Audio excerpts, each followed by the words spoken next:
Alright, today I'm going to show you how to cut using the Silhouette Cameo. Cut out shapes for one of my patterns. We're going to be using Element OP, and we are going to be cutting the letters for a pillow similar to my Noel pillow, but this time we're going to do for Valentine fabrics, and we're going to cut out the word love, L-O-V-E. Alright, I start off with a few things. I have a few supplies that I always use. First of all, I really starch my fabric. I use either Faultless, I usually use this when I travel, and I also use Stayflo, and I make a mixture of that, half and half, half water, half Stayflo, and I put the mixture in here.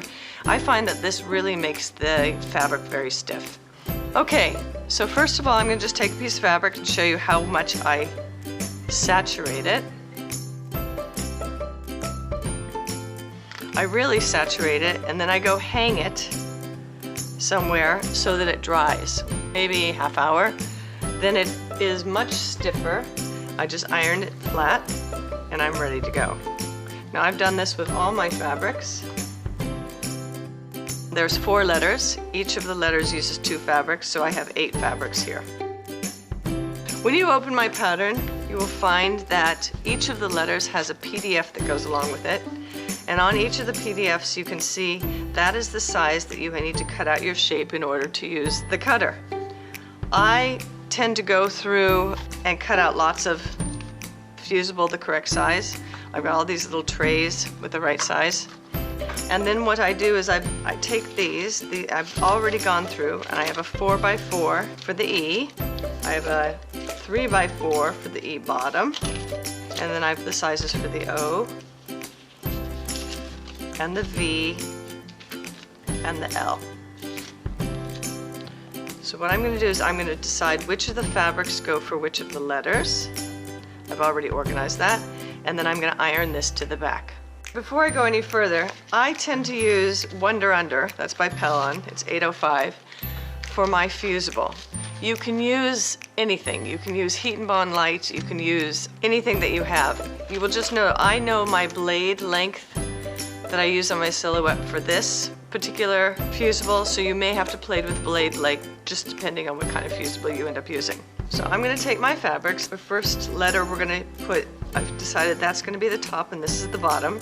So I turn the fabrics over, and here's going to be L, which will be the top. This particular fabric has a direction, so you want to make sure that you've got your direction right. So L. And I have just a hot, old iron.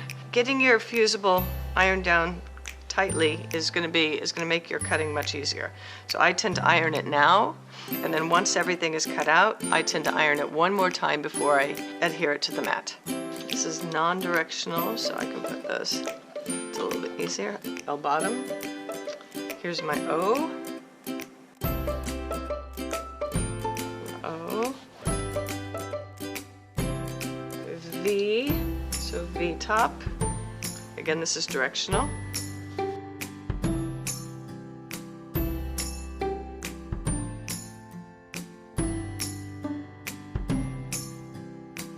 Okay, I'm going to cut those out, and then we're going to go over to the Silhouette Cameo, and I'm going to show you how I bring in an SVG file and set it up. I use the Silhouette Designer Edition. It is an additional cost to the basic edition, which is what you get with your Silhouette. You need to go online and you need to download that, and you have to install it. This will allow you to open up other file types, specifically SVG files, which is what I tend to use in my patterns and other designers use as well. So you're going to go to File, Open File. I use the mirror because I end up cutting with the fusible side up and the fabric side down. So I'm going to go find the L. Here you've got lines and you have wording because I use the same file to create my PDFs, which is what you printed out. And we're going to have to delete those. We can go delete the lines. We can delete the wording. And then you will find that the rest of the shapes are grouped. So you're going to go up to Object and you're going to ungroup them. Then I do not need the K, so I'm going to drag that off the screen. I do need the L, so I'm going to put that in the right spot. I'm going to put the bottom of the L in the right spot. And I found that there's other shapes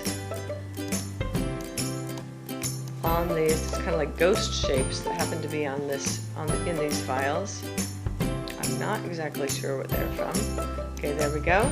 So we've got a 3x4 going this way and a 3x4 going that way. And so now I am ready to create the cutting files. So I select everything. I go up to the little blade where the cut settings are. I say select cut, and you'll see now there is a red line around everything. I have already included, I call it wiggle room. It's a 0.02 around of all my shapes. The reason for this is when you're doing your embroidery, it gives the embroidery a little bit more threads in order for the embroidery to grab. Okay, now we are ready to cut. All right, now we're going to cut, or we're going to place the fabric on the cutting mat. As you see, the cutting mat comes with a blue cover, and that keeps the mat from getting dust and everything on it when you're not using it. The mat is also divided up into sections, 12 by 12 in 1-inch sections, and these also correspond to my PDFs. That's how the sizes that I have you cut out the different shapes. I tend to put this underneath the mat so you can see exactly how to line up your fabric. The mat does not come very sticky, and it loses its stick quite quickly when you are cutting with fabric side down, fusible side up.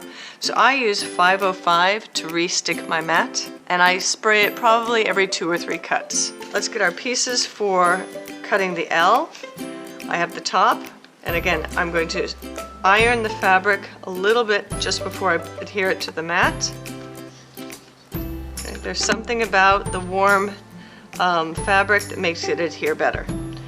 Here's the top. I'm going to line it up on the grid. It has to be exact. This is particularly important when you're cutting lots of pieces at a time.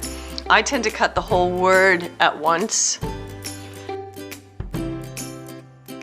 And then I have a burnisher. Okay, you could use a credit card.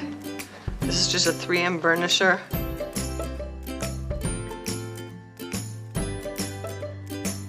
Now look, this is peeling up a little bit, so it looks like I'm going to have to re-stick that mat a little bit. I'll grab my 505, I'll lift it up just a little bit and hit that with a... Okay. Alright, I'm going to push that back down. There you go. Okay, that looks like it's sticking. This one's a little bit up too. I could probably just hit that with a little 505. So I just want you to see all the corners have got to be stuck down. All right, here we are at the silhouette cameo. Before we start cutting, I'm going to show you a couple things. Here are 2 different blades. There's the original or the regular blade. It's blue. It also comes in black. They are the same exact blade. What it is it allows you to keep the like a paper blade and a fabric blade, so that the paper doesn't dull your fabric blade. This is also called a premium blade. They have these out now. With both blades, I use a 5. I've set it at 5. That seems to work the best for me. I'm going to put this in. You put it in right over here, and it falls down, and then you click. There you go. This is the Silhouette Cameo 2. I've used the 3. If you have the 3, it works exactly the same thing. The thing that you'll notice is this is wider because it allows you to have 2, like a blade and something else. So it threw me off a minute when I first started using it, only because it looks like your blade is cutting outside the fabric, but it's absolutely cutting fine. You cut exactly the same way. All right, here's my fabric that we had before. We are going to load the mat. I tuck that corner in. I line it up with the blue here. I'm ready to go, and I say load cut mat. There you go. Now we're ready to cut. I'm going to go over to my computer and I'm going to click on Send to Silhouette.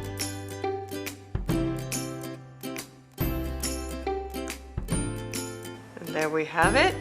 I'm going to press Unload and I'm going to get my little tweezers and I'm going to lift the fabric off. And there we go. We've got the top of the L. There we go. Whoops. And we have the bottom of the L. There you go.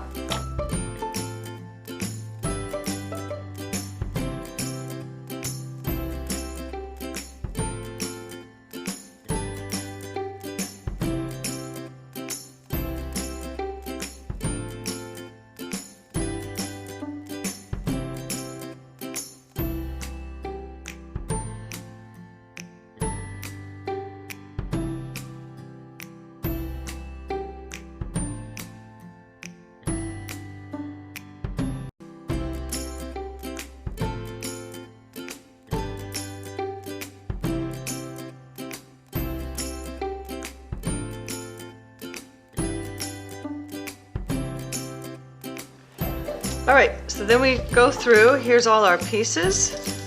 Here's my L, here's my O, here's my V,